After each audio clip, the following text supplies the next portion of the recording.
스스로도 이유를 알 수 없었지만 선재가 운명적인 느낌으로 소리한테 직진했던 14회였습니다. 소리는 선재가 위험해질 일을 만들지 않기 위해서 필사적으로 선재를 밀어냈지만 운명을 직감한 선재의 의지를 쉽게 꺾지 못했는데요.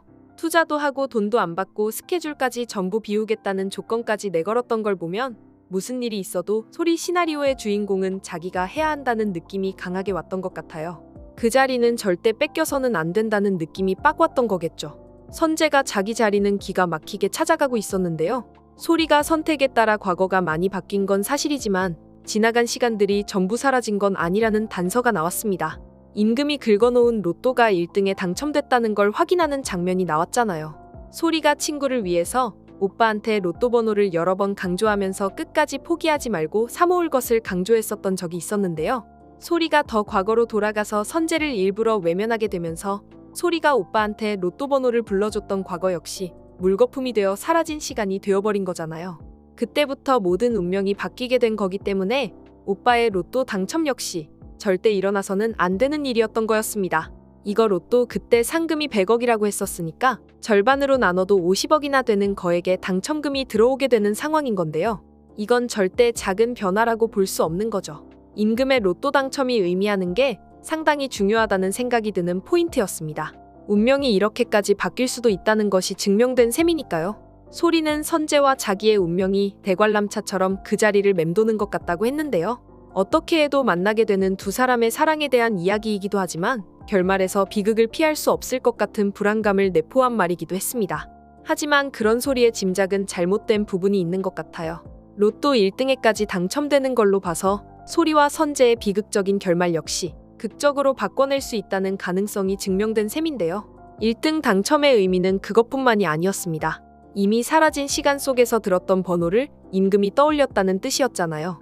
소리가 운명을 바꾸는 바람에 미래가 달라지긴 했지만 사라진 미래 속에 있었던 사건들이 완전히 없던 일이 된 건 아니라고 봐야 한다는 거죠. 임금은 소리가 번호를 불러준 과거를 알지 못했지만 무의식에 남아있는 번호들이 떠올라서 복권을 샀던 것 같고 선재 역시 과거의 소리를 물에서 구해줬던 꿈을 꾸고 있었잖아요. 이것만 봐도 과거의 시간이 전부 사라진 게 아니라 소리와 관련된 사람들의 무의식에 남아있는 거라고 볼 수 있는데요. 어떻게 이런 일이 벌어지게 된 건지 생각해봤는데 원인은 소리한테 있는 것 같습니다. 소리는 선재와 처음 만났던 시점부터 과거를 바꿔놓았잖아요. 그리고 거기서 한동안의 시간을 보내다 다시 미래로 돌아왔습니다. 소리네는 이사를 갔었고 그 이후 소리가 미래로 돌아왔을 때도 크게 이상한 점 없이 비슷한 나날을 보냈던 것 같은데요. 그렇게 시간이 흘러 과거를 바꿔놓은 소리가 미래에 도착했을 때 기이한 현상은 그때부터 시작됐을 것 같습니다. 소리가 미래 시점으로 돌아오기 전에는 지금의 세계선에 특별한 오류가 없는 상태였겠죠. 그런데 이미 3번의 시간여행을 한 소리가 2023년에 도착하면서 세계선에 오류가 발생하기 시작했던 것 같아요. 시간과 사건은 당사자들이 함께 공유하는 거잖아요. 예를 들면 소리와 선재가 5월 5일 바닷가에서 데이트를 했다. 그렇다면 두 사람이 같은 날 같은 시간에 같은 기억을 공유하게 되는 게 당연한 거죠. 그런데 어느 날 갑자기 다른 사람들이 공유하지 못한 시간에 대한 기억을 가지고 있는 소리가 과거에서 휙 날아와 버렸습니다. 현재 주변 사람들은 이미 바뀌어버린 과거 때문에 소리가 겪었던 시간에 대한 기억을 전혀 공유하고 있지 않지만 소리가 기억하고 있는 과거의 사건들 때문에 소리 주변에 있는 사람들이 소리의 기억에 영향을 받게 된 것 같다는 생각이 드는데요. 오빠가 이미 사라져버린 시간 속에서 소리가 불러준 로또 번호를 떠올렸던 것도 소리와 함께 몇 년 동안 한 집에서 살았기 때문인 것 같아요. 선재 역시 마찬가지인 것 같습니다. 선재도 소리와 엮이기 전까지는 바뀐 운명 속에서 아무 문제 없이 살다가 선재에 대한 강렬한 기억을 가진 소리와 자주 만나게 되자 소리가 가진 시간의 기억이 선재에게 전해져서 이미 사라져버린 시간에 대한 기억을 떠올리게 된 것 같은 느낌입니다. 만약 소리의 존재가 세상에 이런 영향을 미치는 거라면 또 다른 위험 요소가 발생하는 것도 시간 문제라는 생각이 드는데요. 그건 바로 김영수 역시 소리의 영향을 받을 수 있다는 점입니다.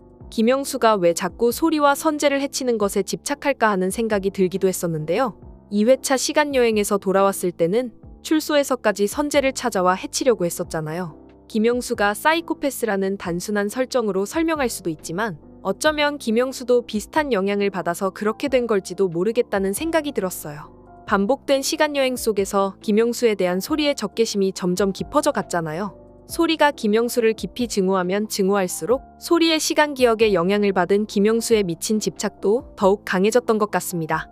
그래서 그렇게 끈질기고 지독한 악연이 반복되는 것 같은데 정말 지긋지긋한 김영수를 이제 그만 제대로 처리했으면 좋겠네요.